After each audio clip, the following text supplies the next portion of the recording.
Now, from there, the eco-friendliness is like a steep slope, meaning the cost can go way, way up. And few people are willing to spend money on things that they can't see in their homes, like insulation.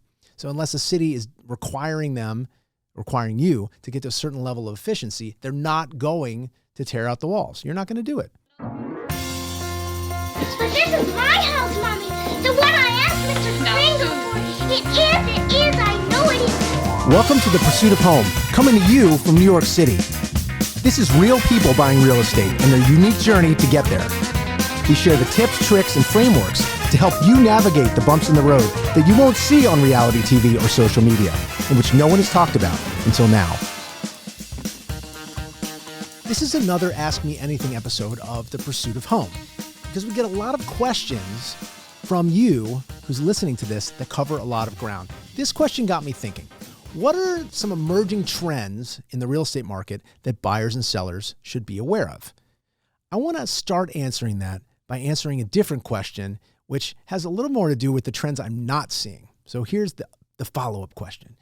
How do you see the demand for eco-friendly and sustainable homes evolving, and what features do you think will become standard in homes over the next few years?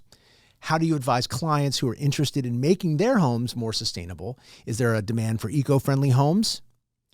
On balance, I've heard this from architects across the country, that consumers, buyers, sellers' reaction to electric and smart homes and eco-friendly homes is the same. It's the same question when they're trying to decide to buy electric cars or not.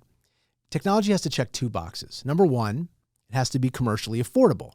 And we had a buyer on recently who was talking about spending tens of thousands of dollars just to get the technology in the house they bought up and running, which can be pretty overwhelming. And number two, the other box it has to check, is it readily available, right? Car chargers are not as available as gas stations. Never mind that they take longer to charge your electric car if you're away from home. So there's a direct relationship between how much eco-friendliness will be adopted in a home with the cost of it.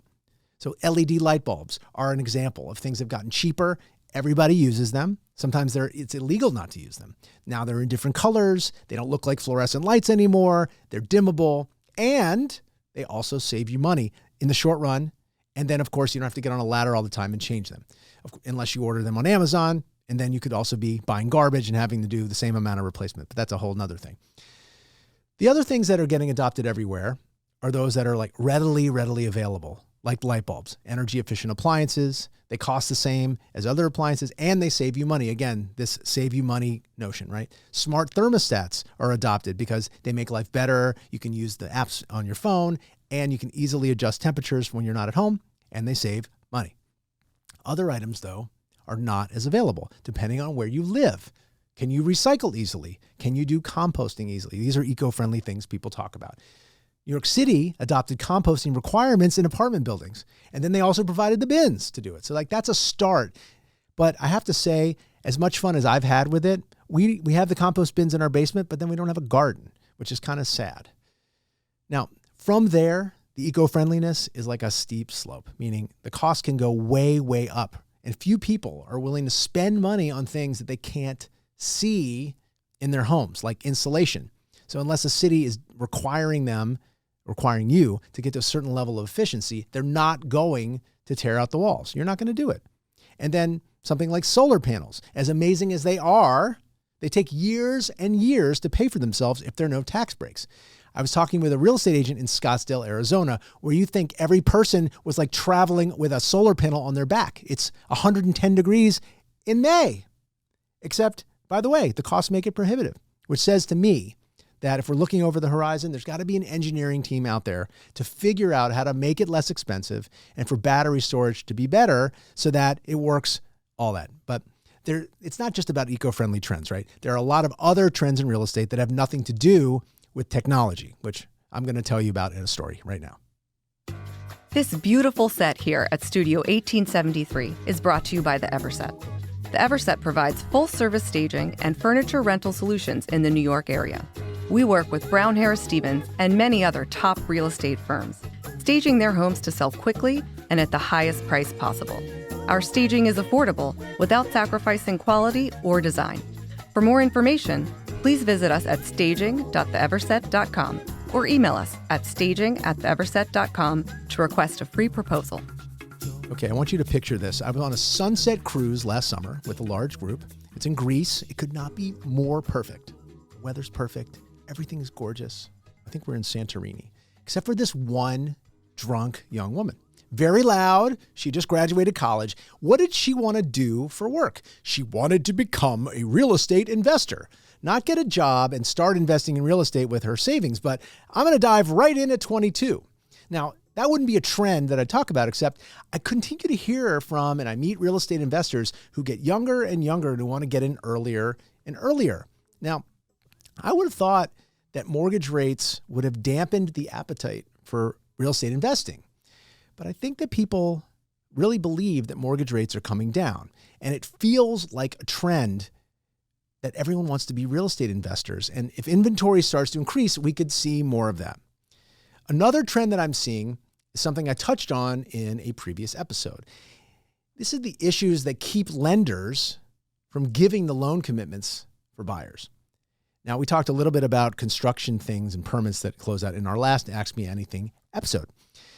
But it's not like there's suddenly lots of construction issues these days. It's just that the access to information has improved so much that attorneys and underwriters can more easily see what's going on with the things, like the open construction permits and the lawsuits and liens and things like that. The information age created so much efficiency and, in many cases, transparency. But you could say that it creates problems in real estate, and that is a trend. In the last 3 years, I've seen more delays from these kinds of issues than in my first 15, 16, 17 years of doing real estate. And I've seen it on the buyer and the seller sides. For instance, we had a buyer from LA who had leftover issues when it was time to sell his house, all construction things. The market was super hot, but the buyers needed financing, and it took months for him to resolve a construction issue from when he bought. Now, speaking of innovation and trends, let's move on to the next question. This beautiful set here at Studio 1873 is brought to you by the Everset. The Everset provides full-service staging and furniture rental solutions in the New York area. We work with Brown Harris Stevens and many other top real estate firms, staging their homes to sell quickly and at the highest price possible.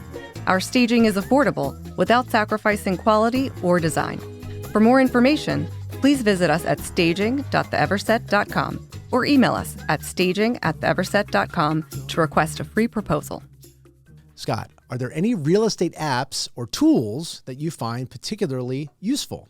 Now, I want to make this for you, not for real estate agents. I'm not gearing this necessarily to real estate agents. So there's so many real estate apps that have tried to streamline the process. Let me just say that generally speaking, the real estate industry is very slow to adopt new technology. I don't know why that is. You have as much, maybe it's because as much as video tours are great, they don't really replace being able to touch and feel finishes. Are you going to go buy a home without stepping into it? Only in the most specific circumstances, like in new builds, or maybe you'll do that. So as a result, a lot of the real innovation that's happening is with the rental business, which makes sense. It's a much more efficient business. You're not as committed. And apps to help you get into apartments, apps to help you apply to rent apartments, QR codes to put all your financial information in one place. It's already a much more streamlined process, and now it's even more so. And New York City is the biggest rental market in the country, so we see a lot of rental innovation here first. But the next question, and I think the one that wasn't asked, is where does AI fit into real estate? And much of that is happening on the work with sellers, not with buyers. AI is helping real estate professionals like me find sellers who aren't on the market yet. But there hasn't been a market leader to come out that I would even feel comfortable sharing with you. Now, where this helps you as a buyer, especially in a market like this, is we're finding more off-market opportunities. And that can make for a quick and easy transaction for you, easier than if you were duking it out in a bidding war. So speaking of buyers, how can we make the search process less messy?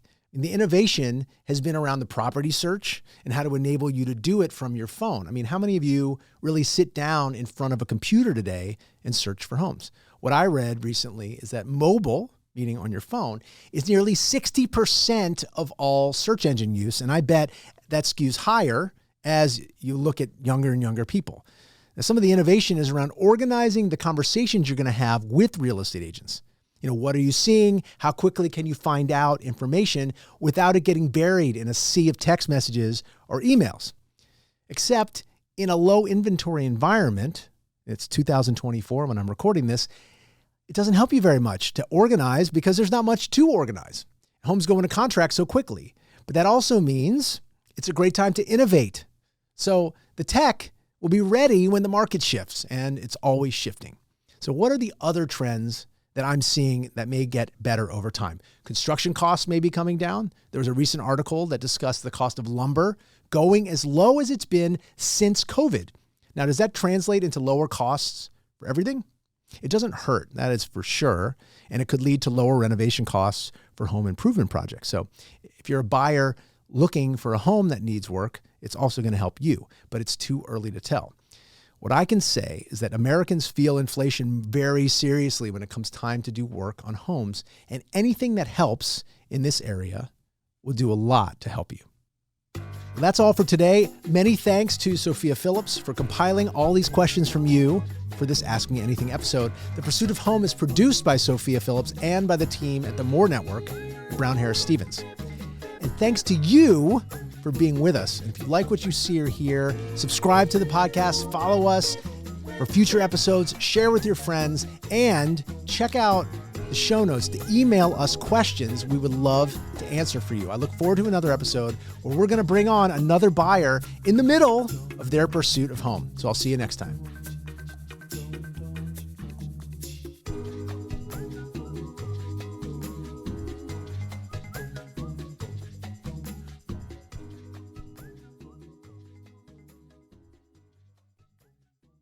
Real estate touches every aspect of our lives, from design and architecture to investing and the economy. Now there's a way to get all your real estate information in one place, the More Network. With more than 20 webcast series and podcasts, the Mastery of Real Estate Network is powered by Brown Harris Stevens, one of the country's most distinguished brokerages. Discover advice from notable entrepreneurs, compelling topics, and access top global real estate experts. Learn more about and subscribe to our YouTube and Apple podcasts by visiting getmorenetwork.com.